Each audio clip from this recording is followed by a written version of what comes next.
What's up everyone, it's ENDYMION, and one of the things I champion the most on this channel above anything else is that I truly believe that Japanese-made media is absolutely one of the last bastions of sanity on this planet. Whether it's anime, music, television, or video games, it's the Japanese content being made that largely, in my opinion, completely outclasses westernized made content in general. This has always been my primary thought process, and I truly do believe that the less Japan acts like the West, the better they are off in the end. Of course, not everyone thinks this way, and as you'll see in this video, not only are some journalists demanding Japan become more like the West, but this growing mentality is causing older Japanese creators to retroactively apologize about things they've made in the past. From the original creators of Final Fantasy VII to even the upcoming Tekken 8, I'm gonna talk about some things here. And how Japan has also took notice to things like critical race theory attempting to be injected into their school systems. So, let's begin. Firstly, there's this article from Bounding Into Comics titled, Final Fantasy VII Rebirth producer Yoshinori Kitase says he's a bit embarrassed by original game's portrayal of social problems, social issues, and cultural depictions. This article, it broke my heart a little considering the original Final Fantasy VII is still to this day my favorite game of all time. I've platinumed the remaster when Square Enix re-released the game on PlayStation 4, and I love this series so much I even platinumed the PS4 remake and the PS5 version as well. I love this particular entry with all of my heart, and I personally believe its existence to be one of the major reasons why my love of gaming exists and this channel would not exist without it. Hell, my very first video on this channel, which is not a good video by the way, it's so bad in retrospect. But anyway, it's also about Final Fantasy, because I love it so much. I grew up on Final Fantasy, and many of Squaresoft's classics, stuff like Chrono Trigger, Chrono Cross, Brave Fencer Musashi, Parasite Eve, Final Fantasy Tactics, my god, the list can just keep going. They've given me so many cool games. Threads of Fate, alright, I'll stop listing games, but you get the idea.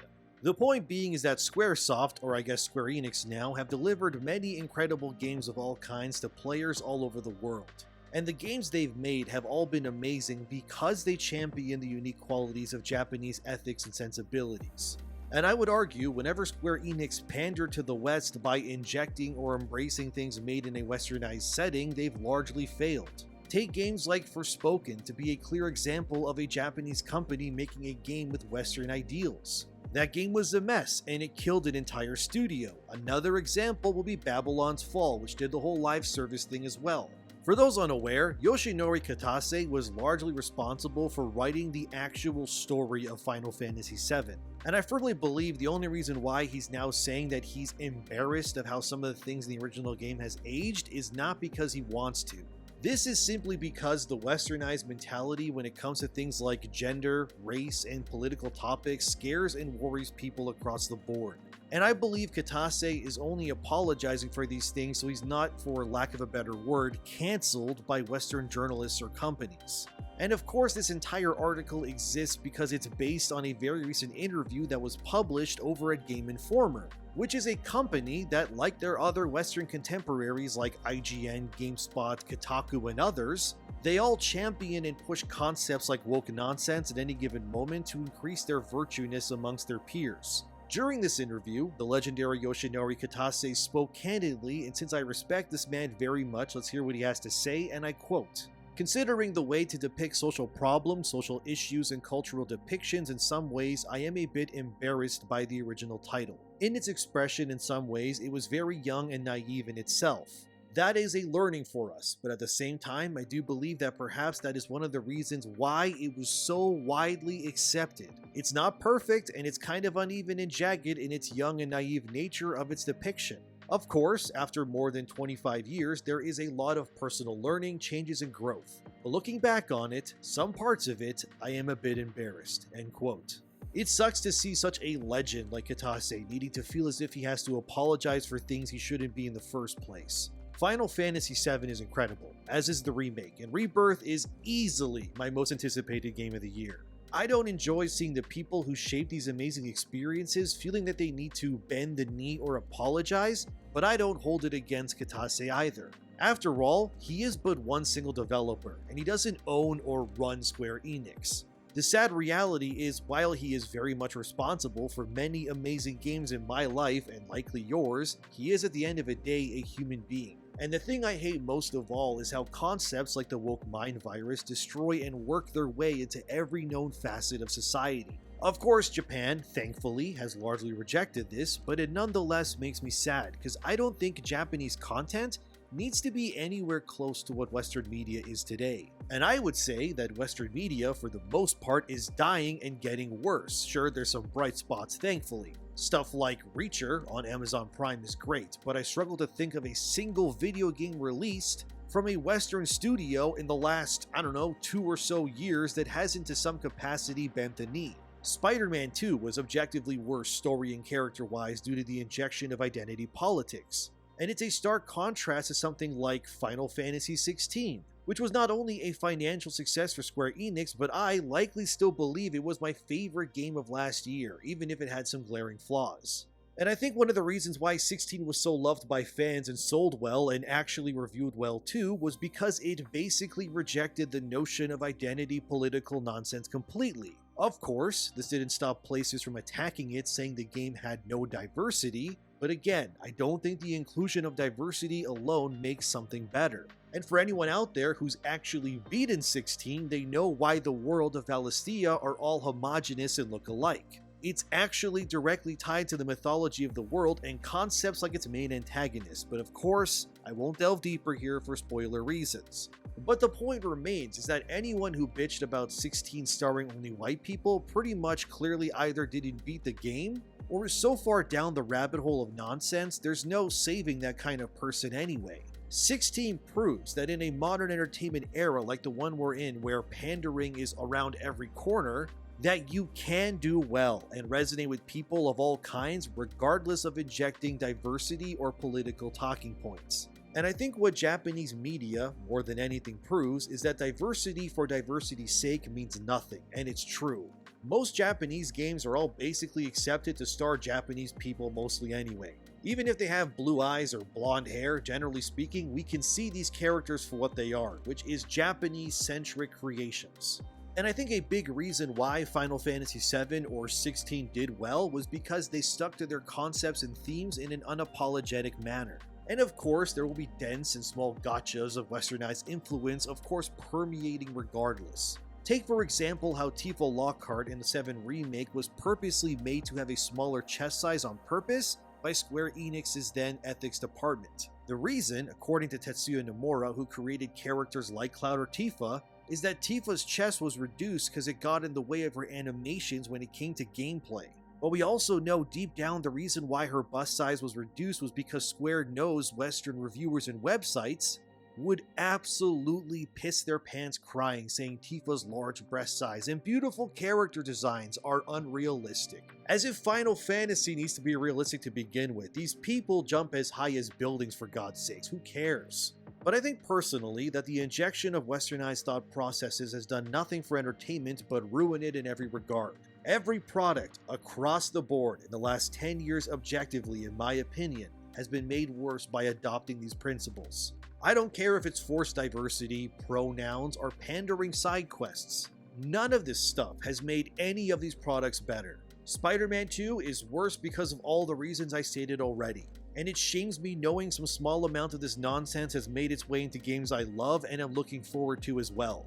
Take for example the upcoming release of Tekken 8. I did a whole video already about Tekken's game director blasting woke weirdos over his game. And of course, thegamer.com released an article about that a little while back. And I never got around to that article, but now seems a good time as any to include it. That article is titled, Tekken Director Proves We Can in Fact Expect Japanese Developers to Be Culturally Sensitive. The bulk of this article explains how Katsuhiro Harada, who has been leading the Tekken brand for over 30 years, has asked fans what they think about representation in that franchise. And Harada has admitted too that he's used consultants from varying cultures when developing Tekken and the characters within it. Harada defends his life's work and the criticisms against it whenever someone asks why some character might have an overly explosive manner in terms of how their cultural identity is represented. Harada's examples include characters like Julia, and you could even stretch this, pun intended, to other franchises like Street Fighter with characters like Dhalsim as well. Harada explained that the reason why characters like these are sometimes over the top in their cultural representation was because back in the day, games like Tekken or Street Fighter, well, they were arcade games. And because of this, obviously, gameplay and character selection screens needed to immediately translate who or what a character was within a second of you seeing them. So you could, for example, take one look at, say, E Honda in Street Fighter and immediately go, oh yeah, okay, this dude's clearly a sumo wrestler. Or you look at someone like Julia from Tekken and go, okay, she's clearly part Native American because of her head attire. These ideas are not racist, by the way, and within the context of what Harada is saying, it makes complete sense. Because when you make an arcade game, everything needs to make sense and immediately be presentable due to the fast-paced nature of a simulated arcade environment. Of course, the Gamer.com believes this is some sort of gotcha and tries to paint it, proving that, oh look, we can expect Japanese devs to be pandering like Western ones, but they're wrong. There's a difference between representing a character's ethnicity or cultural identity like in Tekken or Street Fighter, as opposed to something like Overwatch, for example. Like it was explained already, fighting games do to this because of the fast-paced nature of character select screens and how that works. Then you have Overwatch, on the other hand, which is the epitome of pandering for the sake of it, which might confuse people. But remember that Overwatch's own devs have admitted that they use algorithm software tools to funnel a character's designs on things like skin color, ethnicity, sexuality, and all of that, and these tools then use this to give those characters a score. And of course, the higher the score, the more culturally, and for lack of a better word, pandering it all is. That same method Overwatch uses, by the way, is also designed so if some characters, for example, are white men, they actually lose points and score lower. The difference here is that Tekken does ethnic designs for gameplay and visibility purposes. Overwatch does it to pander and increase ESG scores. One feels genuine and makes sense basically, and Overwatch, like many other Western games, does it for all the wrong reasons. I also feel that Harada, like Kitase when it came to Final Fantasy, does not need to offer an explanation as to why his team does what they do with Tekken, because it's clear what fans of Tekken want is just more Tekken. They couldn't care less what a fighter's pronouns are or what flags they pander to in their Twitter bio. And the gamer seems to forget that and instead frames it as some gotcha, which is annoying. Let me be clear, Japanese creators do not need to bend their ideals or products to the whims of westernized media. And in fact, largely speaking, what many Western consumers want is anything even remotely resembling Western-style content. There's also a moronic statement here where the Gamer.com's journalist, whose name is Jade King by the way, says this: "It's not my place to weigh in on whether the character designs are racist or not. I'm not Native American. I'm not any kind of American. My opinion doesn't matter here." This mentality is moronic in my opinion, acting as if simply because you don't check certain boxes on a sheet, you somehow can't have an opinion on something. Look, I'm Serbian and Armenian. I'm basically if a white guy and a slightly brownish guy got merged into one, but I can have any opinion I want regardless. I don't care if I'm not Native American. I can still firmly state that any of Tekken's designs are not racist, especially when you consider how they came to be and why they are the way they are, as I already explained. I don't need to be Japanese to tell you that their way of making things is better than Western nonsense. And I don't have to be a woman to tell you that Tifa does not need to be uglified in any way and she's fine the way she is. I've never understood this stupid idea of I can't speak on things because I'm not the thing in question. Like, Jesus, how self-defeating and weak are some of these people really? That's like eating something at a restaurant and whoever you're with asks you, "So how was the food?" And you go, "Well, I didn't train for years in order to learn how to cook this dish, so therefore I cannot speak on its quality or how good it tastes. It's not my place." Like, stop being morons on purpose, guys. You're free to use your brains to come to your own conclusions. Stop acting like there's a squad of thought police Gestapo waiting outside your house listening in for any key words you might utter in the privacy of your own home. Can we stop apologizing for shit that doesn't need it? And can we stop acting like we're stepping on landmines every time something culturally gets said these days? Listen, I'm not Japanese, But I can tell you that I love the Final Fantasy series, and I also really like eating stuff like sushi. And I can also tell you that despite the fact that I'm not Japanese, I can tell you when the food I'm eating that originated from that part of the world is good or not. I will not under any circumstances pretend or act like I live in some stupid fairyland where everything has to be segregated like this. What happened to diversity of thought and opinion? Who are we kidding? These concepts are alien to these weirdos anyway. They only say or think what they do if it's okayed by the scary council of weirdos that rule their moronic echo chamber. If you take anything from this video, I implore you to be your own person and think for yourself. And for the love of God, have your own opinions and stop being scared to say what you think out of fear of being exiled or something. Because that's how these idiots win, and I don't know about you, but I do not care what these woke idiots think when it comes to these things. I just take what they say, present it to you and why it's stupid, and hopefully in the end you learn something and you make the world a better place. Tekken, nor Final Fantasy, or anything else needs to pander to any of the stupid shit these idiots parrot on a daily basis. And if you think Tekken or others need to pander in order to be deemed socially acceptable, then you are truly lost and there's no helping you. Finally, let's quickly speak about this one article from Niche Gamer which kind of perfectly frames all of this stuff, which is titled, Japan Gaining Awareness Over Western Critical Race Theory. This comes from a recently unearthed Japanese program from 2021 called Toronoma News, where they spoke with a Japanese university professor named Korori Hayashi. Cool name. Anyway, this is her on screen now, lovely lady. Moving on, she said, and I quote, Japanese people speaking Japanese while living in Japan are a privileged class and they must be aware of it. Non-Japanese living in Japan who don't speak Japanese are at a disadvantage. Japanese who speak Japanese, being a privileged class, are committing the crime of discrimination. You may be doing nothing, but you are committing discrimination just by existing. It's this kind of argument. It's almost like original sin. This is the critical race theory that is being popularized in America. In America, it's white people. A white male that speaks English is considered the most sinful. So white males are committing the great sin of discrimination since being in the mother's belly. So he must pay for his crimes since he was born. In the schools in Japan, there are a lot of leftists. They consider this a problem, so each state is forbidding the teach of critical race theory in schools. There are places doing some countermeasures. These people are trying to bring this weird logic here, and it's considered a huge social problem in America. They are trying to bring the social chaos of America to Japan. When you hear stuff like this, you must realize, oh, that's the thing happening in America. You must not be deceived, end quote. And look, Hayashi is right, and what she's fighting against is imperative, not only to retaining the entertainment of Japan, but its unique cultural identity.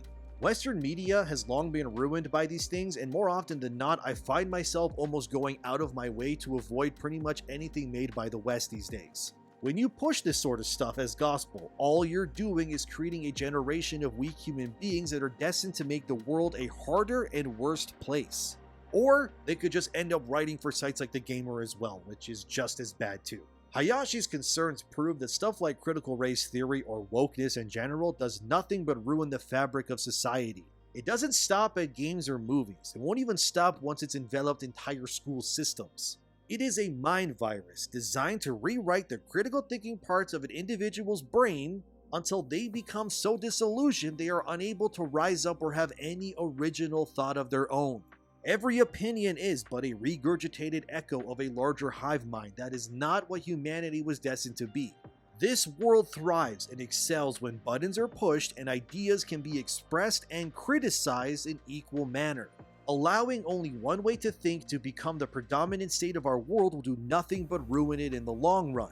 I don't know about you, but I do not subscribe or champion the nonsense these people push. And neither should companies like Square Enix when it comes to Final Fantasy, or the fine fellows over there doing Tekken. If Japan falls to wokeness, my friends, there is no bastion left against this. So I'll continue to shout from the rooftops regardless of how much heat or hate I get, because this matters to me, and hopefully it does to you as well. As always, thank you for watching, subscribe, like, and share the video if you enjoyed it, and thanks to my patrons. Have a great day, think for yourself, and question anything without fear in your heart. Let's make this world a better place. I'll see you in the next one.